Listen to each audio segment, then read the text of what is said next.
Selamat datang di channel Ayo Kita Belajar. Bagi teman-teman yang mau mengakses seluruh soal di channel ini, baik soal ganjil ataupun genap, seluruh bidang, matematika, fisika, kimia, biologi, informatika, dan lain sebagainya, teman-teman bisa klik join atau gabung menjadi member channel Ayo Kita Belajar di dekat tombol subscribe. Dan pilih level yang teman-teman inginkan. Assalamualaikum warahmatullahi wabarakatuh. Kembali lagi kita akan bahas soal SNK bidang kebumian nomor 28 dan 29 untuk oceanografi. Oke, ini soalnya ini agak sulit ya. Di dalam air laut dapat terjadi reaksi kimia berikut. Manakah pernyataan yang salah?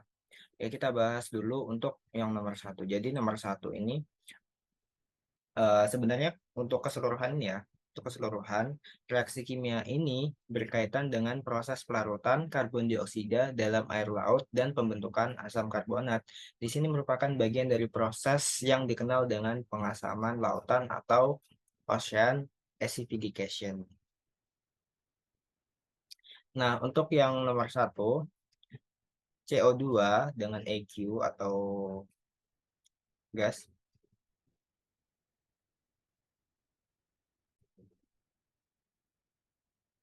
plus H2O. Nah, ini menjadi CO3. Nah, ini nih ketika karbon dioksida atau CO2 terlarut dalam air laut, dia akan bereaksi dengan air dengan H2O untuk membentuk asam karbonat atau H2CO3. Nah, ini adalah sebuah langkah pertama atau step pertama di mana karbon dioksida dari atmosfer itu berinteraksi dengan air laut. Lalu untuk yang kedua, ini asam karbonat yang terbentuk kemudian dapat terdisosiasi atau terpecah menjadi ion bikarbonat HCO3- dan ion hidrogen H+.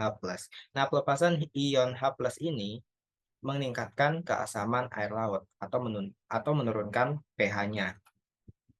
Lalu yang ketiga, ion bikarbonat ini dapat terpecah lebih lanjut menjadi ion karbonat atau CO32- dan ion hidrogen lainnya yang juga dapat meningkatkan keasaman air laut.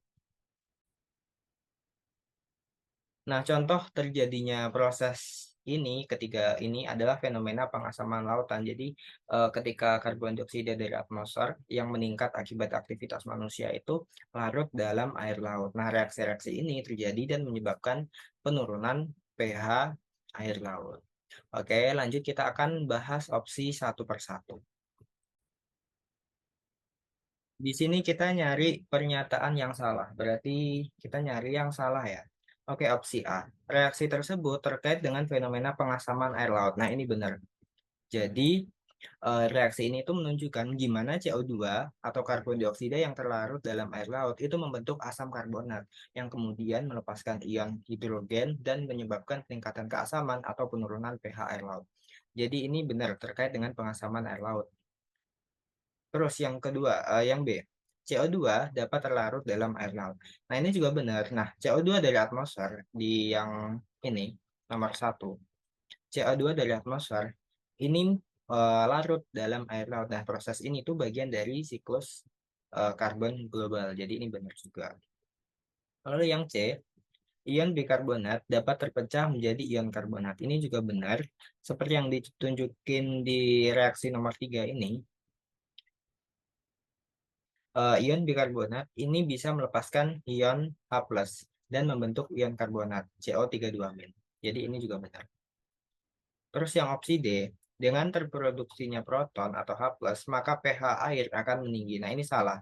pH yang lebih tinggi ini menunjukkan lingkungan yang lebih basah, sedangkan ini tuh terkait dengan pengasaman air laut. Sehingga produksi H+ itu sebenarnya menurunkan pH, membuat air lebih asam, bukan meninggikan.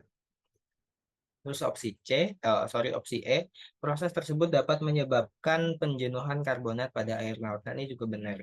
Proses ini terkait dengan siklus karbonat dalam air laut, di mana peningkatan CO2 itu dapat mengubah keseimbangan bikarbonat dan karbonat, sehingga mempengaruhi penjenuhan karbonat. Sehingga di sini kalau kita cari mana pernyataan yang salah, berarti yang D. Oke, lanjut. Yang tidak termasuk faktor yang mempengaruhi warna laut adalah. Oke, di sini kita juga akan bahas satu-satu. Yang pertama, hamburan sinar oleh partikel tersuspensi. Di sini, sinarnya ini lebih ke sinar ini ya, sinar matahari. Nah, jadi ketika sinar matahari itu masuk ke dalam air laut dan di situ ada sebuah partikel tersuspensi kayak misal plankton atau blooming algae atau partikel lainnya, maka dia akan terjadi hamburan dari sinar matahari tersebut dan menyebabkan perubahan warna air laut. Sehingga ini adalah jawaban yang benar. Terus yang B, refleksi warna langit. Ini juga benar. Jadi warna laut ini kan seringkali terpengaruh oleh warna langit. Nah, kalau langitnya biru, biasanya laut juga dia warnanya biru karena dia pantulan dari warna langit gitu. Ini juga benar. Terus yang C, sifat material yang tersuspensi dan terlarut. Nah, ini juga benar. Material yang tersuspensi dan yang terlarut di dalam air itu biasa kayak mineral atau organisme mikroskopis itu mempengaruhi warna laut. Misalnya, keberadaan fitoplankton tertentu itu bisa bikin warna laut terlihat hijau. Nah, ini kaitannya dengan blooming algae. Ini juga benar. Nah, sedangkan yang D ini salah ya. Jadi ini jawabannya. Kandungan elemen jejak terlarut. Terlarut. Jadi elemen jejak ini apa? Jadi elemen jejak ini unsur kimia air laut yang kandungannya itu nggak banyak di laut. Jadi kandungannya sedikit. Kan di laut ini ada yang tadi udah aku bahas, ada unsur mayor, terus nanti ada lagi unsur minor, lalu unsur minor, ini unsur mayor, lalu ada nanti unsur jejak. Nah, unsur jejak ini kandungannya ini dikit banget di lautan. Yang banyak itu mayor, terus sedangkan itu minor, terus jejak ini dikit. Nah, unsur ini dia tuh nggak mempengaruhi warna air lautnya gitu. Jadi kayak unsur kimia yang terlarut. Itu aja. Terus yang opsi E, kedalaman perairan, ini jelas ya mempengaruhi warna laut. Biasanya kalau lautnya dalam, dia kalau kita lihat dari atas, lautnya itu warna biru gelap. Tapi kalau lautnya dangkal, dia biru terang. Kayak gitu. Jadi ini juga benar. Jadi jawaban yang benar adalah yang D. Oke, sekian pembahasan kali ini. Semoga bermanfaat. Wassalamualaikum warahmatullahi wabarakatuh. Semangat.